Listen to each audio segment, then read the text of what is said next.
who's supposed to be dead appeared at her own funeral, but what she did next will shock you. Part 2.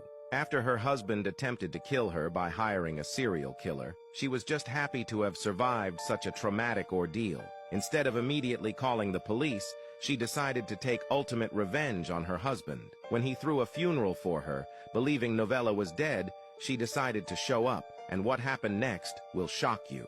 When Novella noticed everyone gathering at her funeral, she chose to observe from a distance. Novella watched as her husband arrived at her own funeral, and then she decided to approach him. As Novella walked up to her husband, he turned around with a terrified expression. He began frantically talking to himself and pleading for forgiveness. Realizing he had been exposed and that everyone at the funeral now knew what he had done, he attempted to make a run for it. Little did he know, the police were already waiting for him outside. Novella called the police in, and they arrived to arrest her husband in front of her. It was then that he made a full confession and was officially arrested for the crime he had attempted. He went to court, pleaded guilty, and received a 9-year prison sentence, while Novella is now just happy to have survived such a traumatic experience.